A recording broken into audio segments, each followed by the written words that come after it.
নমস্কাৰ স্বাগতম জনাইছো মোৰ ইউটিউব চেনেললৈ আজি ভিডিঅ'ৰ বিষয়বস্তু বছৰিকীয়া পৰীক্ষা 2022-23 আৰু বছৰিকীয়া পৰীক্ষা 2023-24 বৰ্ষৰ চতুৰ্থ শ্ৰেণীৰ বানান শ্ৰুতলিপি হাতৰ আখৰ আৰু পাঠ পঢ়া বিষয়ৰ প্ৰশ্নকাকতখন এই ভিডিঅ'টোৰ জৰিয়তে দুটা বৰ্ষৰ প্ৰশ্নকাকত আলোচনা কৰা হ'ব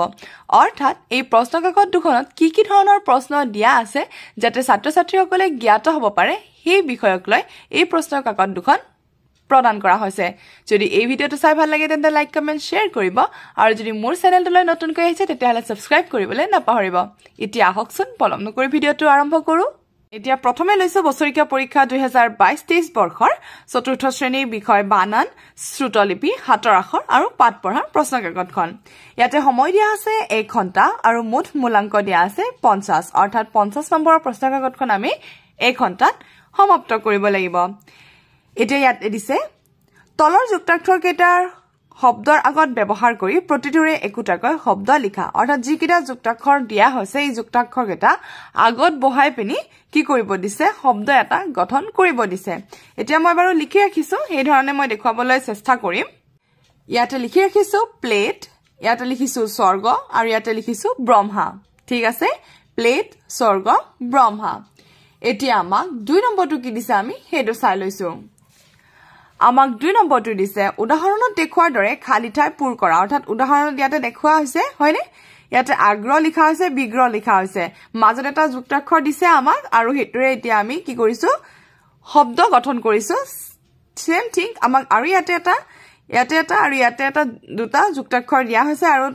সেই দুটা যুক্তাক্ষৰেৰে আমাক শব্দ গঠন কৰিব দিছে ইয়াতে মই লিখি ৰাখিছো অঞ্চল আৰু এটো চঞ্চল হ'ব আৰু ইয়াতে লিখিছো বান্দৰ আৰু এটো লিখিছো বন্দৰ মই বাৰু বহিখনটো লিখি ৰাখিছো তাৰ পৰাই দেখুৱাবলৈ চেষ্টা কৰিছো এটা হ'ব অঞ্চল এটা হ'ব চঞ্চল আৰু এটা হ'ব বান্দৰ এটা হ'ব বন্দৰ ঠিক আছে তাৰ পিছত আমাক 3 নম্বৰটো দিছে তলৰ শব্দবোৰ অভিধানৰ দৰে সজোৱা অভিধানৰ দৰে সজোৱা মানে কি কৈছে যে আমাৰ ডিক্সনাৰী এখনত আমাৰ অ ফলৰ পৰা একেবাৰে ক ফলৰ শেষলৈকে থাকিব হয় আমি যেতিয়া ক খ বা অ আ পঢ়ো তেতিয়া আমাৰ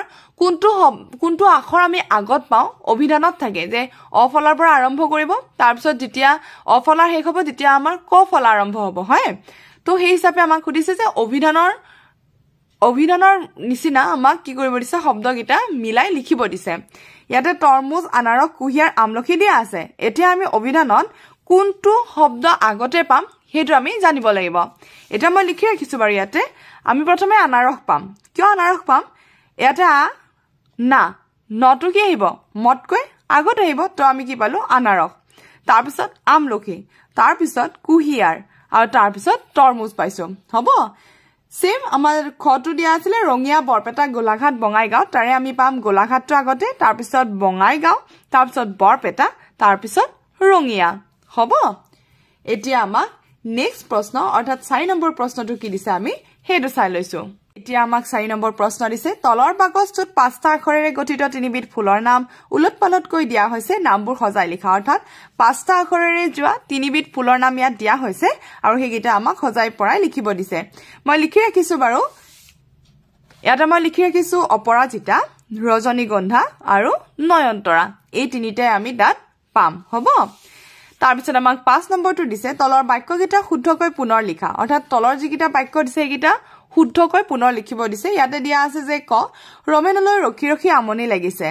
খ জুনে আহিব খুজে আহিব পাৰে গ তোমাৰ মা ঘৰত আছে নে তো এতিয়া মই শুদ্ধগিটা লিখি ৰাখিছো এই ধৰণে যে ৰমেনলৈ ৰৈ ৰৈ আমনি লাগিছে যিয়ে আহিব বিচাৰে আহিব পাৰে তোমাৰ মাৰা ঘৰত আছে নে এতিয়া মই প্ৰশ্নটোৰ সৈতে এবাৰ পঢ়ি দিবলৈ চেষ্টা কৰিছো কটো দিছিলে যে ৰমেনলৈ ৰখি ৰখি আমনি লাগিছে তো ইয়াৰ উত্তৰটো কি লিখিছো ৰমেনলৈ ৰৈ ৰৈ আমনি লাগিছে অৰ্থাৎ ৰখি ৰখিটো আমি কি লিখিছো ৰৈ ৰৈ তাৰ পিছত দিছে জুনে আহিব খুজে আহিব পাৰে এইটো হ'ব যিয়ে আহিব বিচাৰে আহিব পাৰে তাৰ পিছত তোমাৰ মা ঘৰত আছে নে এইটো হ'ব তোমাৰ মাৰা ঘৰত আছে নে নেক্সট আমাক 6 নম্বৰটো দিছে তলত দিয়া দফাটোৰ পৰা হাইফেন থকা শব্দবোৰ বাছি উলিয়াই হাইফেন বহুৱা কেৱল শব্দটোহে লিখিবা এতিয়া ইয়াতে হাইফেন চিন ইয়াতে ধুনিয়াকৈ দেখাই দিছে যে এডাল হাইফেন বুলি কোৱা হয় ঠিক আছে এডাল চিনক হাইফেন বুলি কওঁ আমি আৰু এতিয়া ইয়াতে ক'ত হ'ব মায়াহত মাহীয়েকহঁতৰ বিয়ালৈ যাবলৈ হাজি কাছি ওলাইছে তো আমি ক'ত বহাম হাজি কাছিত বিয়াঘৰ মানুহেৰে উদুলি মুদুলি হৈ পৰিছে তো ইয়াৰে কোনটো হ'ব উদুলি মুদুলি সকলোৱে একেলগে ৰং তামসা কৰিছে তো ইয়াৰে কোনটো হ'ব ৰং তামাসা হ'ব মই ইয়াতে লিখি ৰাখিছো বাৰু তিনিটা শব্দ হাজি কাছি উদুলি মুদুলি ৰং তামাসা হ'ব তাৰ পিছত আমাক 7 নম্বৰটো দিছে তলতীয়া শব্দবোৰৰ পৰা শুদ্ধ শব্দটো বাছি উলিয়াই লিখা ইয়াৰ যেটো শুদ্ধ হয় এটো আমাক বাছি উলিয়াব দিছে তো পৰিষ্কাৰৰ এটো হ'ব আৰু এটো নিশ্চয়টো হ'ব এতিয়া আমাক দিছে 8 নম্বৰ ক তলৰ শব্দকেইটা সুন্দৰ হাতৰ আখৰেৰে এবাৰ লিখা অৰ্থাৎ এইকেইটা সুন্দৰ হাতৰ আখৰেৰে লিখিব দিছে অৰ্থাৎ এইখিনি পাৰ্ট হাতৰ আখৰৰ হয় তো এইখিনি হাতৰ আখৰেৰে ধুনিয়াকৈ লিখিব লাগিব দেই তেতিয়া যিমান মাৰ্ক দিয়া আছে হিমান মাৰ্কে পোৱা যাব তো এটো দিছে মেজাংকৰি ৰামেশ্বৰম অধ্যয়ন সঞ্চাৰ তাৰ পিছত আমাক খ দিছে তলৰ দফাটো সুন্দৰ হাতৰ আখৰেৰে লিখা বৰফেৰে আবৃত ঠাই এখন চোৱাৰ হেপা সকলোৱে মনত পুহি ৰাখে ডিমা হাছাওৰ দক্ষিণ পশ্চিমত অৱস্থিত থুৰুক গাঁওখন হৈছে বাইটি সম্প্ৰদায়ৰ আধিপত্য থকা এখন গাঁও এই গাঁওখনৰ আটাইতকৈ আকৰ্ষণীয় কথাটো হ'ল ই হ'ল সমগ্ৰ ৰাজ্যখনৰ ভিতৰত বৰফ পৰা একমাত্ৰ ঠাই তো এই যেটো দফা দিছে এটো সুন্দৰ হাতৰ আখৰেৰে আমি কি কৰিব লাগিব লিখিব লাগিব বাকি শ্ৰুতলিপি আৰু পাঠ পঢ়া বিদ্যালয়ত আগতে কি হ'ব সম্পন্ন হ'ব বুলি ইয়াতে লিখি থৈ দিছে ঠিক আছে তো এখন আছিল 22-23 বৰ্ষৰ এতিয়া আমি আগবঢ়াম 23-24 বৰ্ষৰ প্ৰশ্ন কাকতখন বছৰেকীয়া পৰীক্ষা 2023-24 শ্ৰেণী চতুৰ্থ বিষয় বানান শ্ৰুতলিপি হাতৰ আখৰ আৰু পাঠ পঢ়া